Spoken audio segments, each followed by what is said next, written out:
तो यहाँ पर हमारे पास अब नेक्स्ट चलते हैं।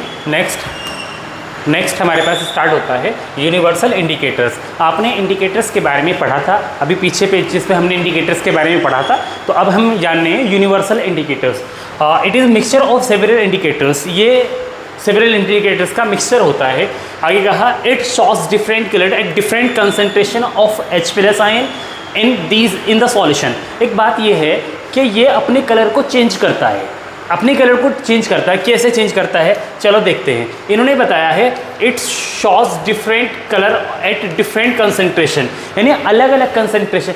H+ आयन की जो कंसंट्रेशन है उस पर अपना अलग कलर प्रोड्यूस करेगा। जैसे अगर हमारे पास 0, 1, 2, 3, 4, 5 ये हमारे पास एक स्केल गिवन है, ठीक है जी। ये जो पॉइंट हमारे पास गिवन है,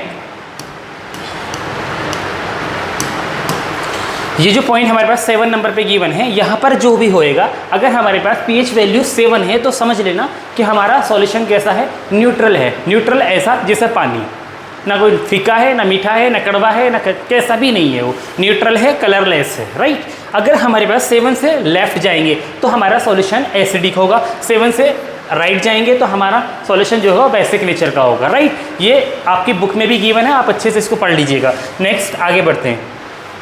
हमारे पास है importance of pH in our daily life, यानी हमारी लाइफ के अंदर डेली एवरीडे लाइफ में pH का क्या इफेक्ट है, इंपॉर्टेंस क्या है वो देखते हैं। pH of rain less than 5.6 called acidic rain.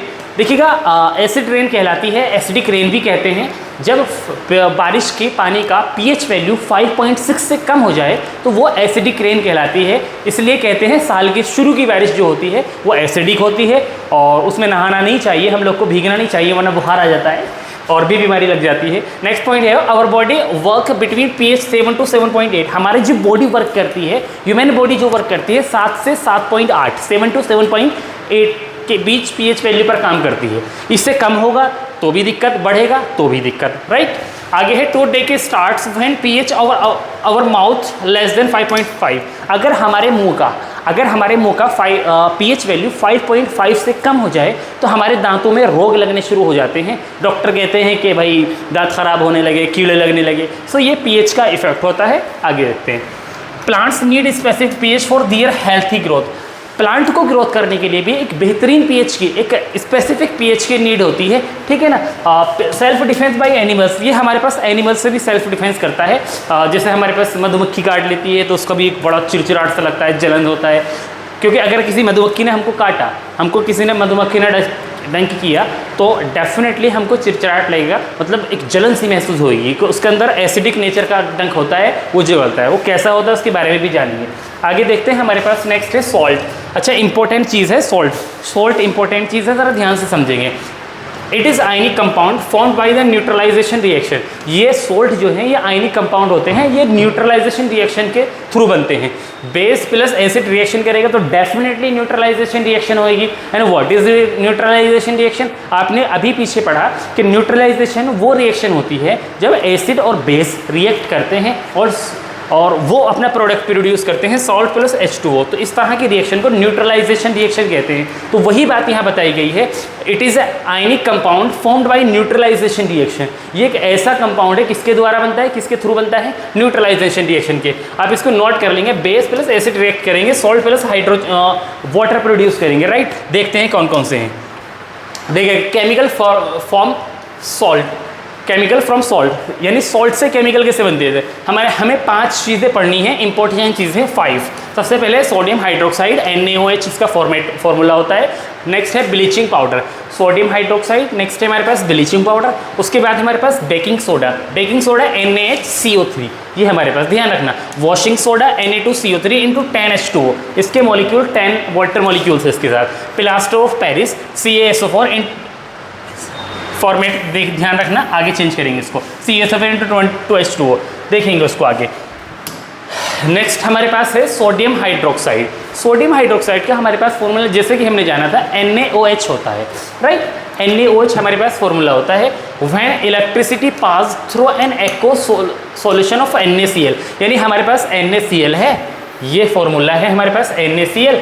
और ये बनता कैसे है हमें ये जानना है, NaOH बना कैसे, सिर्फ ये पता लगाना है अभी।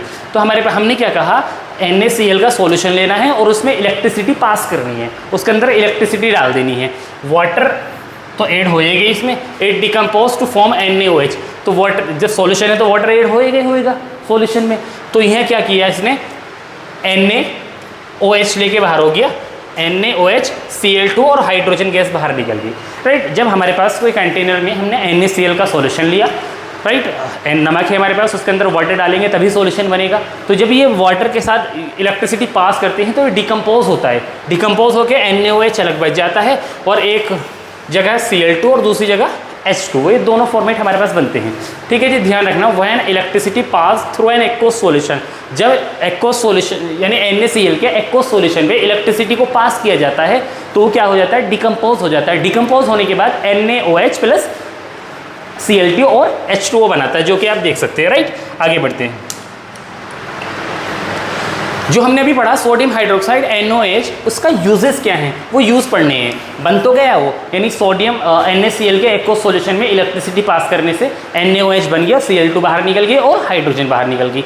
अब उसके यूजेस क्या हैं वो यूजेस जानते हैं। आप देख लीजिएगा uses, it used prepare manufacture, paper manufacture, sorry, it use paper manufacture, ये पेपर मैन्युफैक्चर में यूज़ किया जाता है। NaOH का यूज़ पेपर मैन्युफैक्चर में किया जाता है। It used make shops and detergent, यानी सॉप, साबुन और डिटर्जेंट बनाने के लिए भी इसका यूज़ किया जाता है। नेक्स्ट है it use in oil refining, यानी ऑयल रिफाइनिंग में भी इसका यूज़ किया जाता है। It used in PVC manufacture, PVC pipe जो बनता है मैन्युफैक्चरिंग में उसका यूज़ किया जाता है। तो इसके कुछ 4 यूजेस हमने यहाँ पर लिखे, और भी यूजेस हो सकते हैं भी। तो अभी सिर्फ आप इतना जानें कि हमारे पास सोडियम हाइड्रोक्साइड बना कैसे और उसका यूज़ किधर है। देखिए एग्जाम में कई बार पूछा जाता है, कभी इसका प्रिपरेशन पूछ ली जाती है, तो प्रिपरेशन अगर पूछ ली जाए तो आपको ये सब करना होगा। देन अगर यूजेस पूछ ली जाए तो आपको केवल ये करना होगा, राइट। आगे बढ़ते हैं, हमारे पास है ब्लीचिंग पाउडर CaOCl2, हमारे पास ब्लीचिंग पाउडर है, इसके यूजेस पढ़ते हैं हम लोग ब्लीचिंग पाउडर के।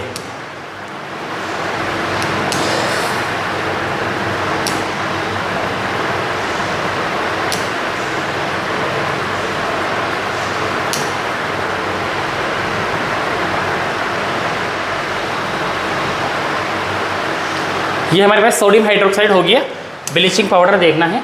ब्लीचिंग पाउडर ये यूजेज नहीं है, यूजेज ये गलती है, इसकी प्रिपरेशन है, प्रिपरेशन ये बनता कैसे, it produced by the acid action of chlorine on dry select line, यानी CaOH ट्वाइस को क्लोरीन के साथ रिएक्ट कराने पर CaOCl2 बनता है और वाटर प्रोड्यूस करता है। ये इसका प्रोडक्शन है, यानी ये बनता कैसे है। ये गलती से यहाँ कंप्यूटर वाइज ने गलत लिख दिया है, चलेगा। यहाँ पर ये नहीं है, आप ध्यान रखिएगा। क्या कहा, CaOH ट्वाइस जब क्लोरीन के साथ रिएक्शन करता है तो हमारे पास CaOCl2 प्लस H2 बनाता है। इसका हमको प्रैक्टिकल्स करने हैं, इसके प्रैक्टिकल्स में यानी इसको एक्सपेरिमेंट के थ्रू समझना है, ये समझ में आ जाएगा, ठीक है ना। अभी थ्योरेटिकल पार्ट में ये समझिए, it produce by the action of chlorine on dry select line. Select line का फॉर्मूला होता है CaOH ट्वाइस प्लस, राइट, और क्लोरीन के साथ इसका रिएक्ट कराएंगे CaOCl2 प्लस H2 निकल जाएगा। आगे हैं इसके यूजेस, ब्लीचिंग पाउडर का जो यूजेस है हमारे पास वो ये हैं। वाटर प्योरीफिकेशन में इसका यूज़ किया जाता है, यानी वाटर को प्योर करने के अंदर, कोई वाटर अगर गंदा है तो उसको प्योरीफिकेशन में इसका यूज़ किया जाता है, उसके जम से मारने के लिए। पेपर इंडस्ट्री में इसका यूज़ किया जाता है, ठीक है। पेपर इंडस्ट्री में इसका use to bleach wood pulp में ब्लीच करने के लिए इसका यूज़ किया जाता है, राइट। आगे in paper menu production, oxidising agent in chemical industries, यानी केमिकल इंडस्ट्रीज में ऑक्सीडाइजिंग एजेंट है। क्वेश्चन मार्क ये आता है, व्हाट इज ऑक्सीडाइजिंग एजेंट। आपने ऑक्सीडेशन और रिडक्शन तो पढ़ा ही है, तो ऑक्सीडाइजिंग एजेंट और रिड्यूसिंग एजेंट भी हम आगे डिस्कस करेंगे नेक्स्ट चैप्टर में, ठीक है। आगे बढ़ते हैं, हमारे पास है बेकिंग सोडा। बेकिंग सोडा कहते हैं NaHCO3, बेकिंग सोडा यानी NaCl, NH3 और H2O, कार्बन डाइऑक्साइड। ये ध्यान रखना, NaCl, NH3, H2O और कार्बन डाइऑक्साइड को जब रिएक्ट कराया जाता है तो NH4Cl और NaHCO3 मिलता है। यानी इस पूरी रिएक्शन से हमको क्या मिला, NH4Cl। देखिएगा NH4Cl, ये NH3 है, एक हाइड्रोजन इधर चला जाएगा तो ये हो गया कितना, NH4 और Cl यहीं पे जुड़ जाएगा, तो यहाँ केवल कितना बचा, Na बचा, और जी कहाँ Na हमारे पास यहाँ आ गया, यहाँ 2 हाइड्रोजन थे, एक इधर चला गया तो एक बचा, वो हाइड्रोजन यहाँ आ गया, CO2 ये रहा, ये यहाँ आ गया, एक ऑक्सीजन यहाँ बचा था वो यहाँ मिल गया हमको, राइट।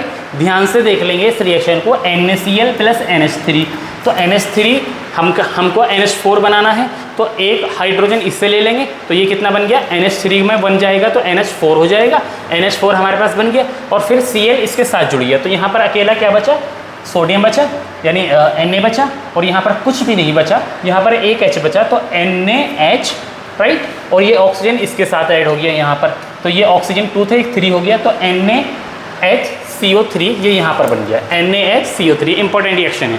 नॉट क्या लिखा इसमें, इट इज़ सॉफ्ट, ये बहुत सॉफ्ट होता है, non corrosive base, non corrosive base है when it is heated during cooking, जब ये पकाने के दौरान हीट किया जाता है, जैसे NaCO3, तो फिर से क्या हो जाता है, Na2CO3 और H2O और कार्बन डाइऑक्साइड प्रोड्यूस करता है जब ये हीटेड किया जाता है, ध्यान रखना इसको।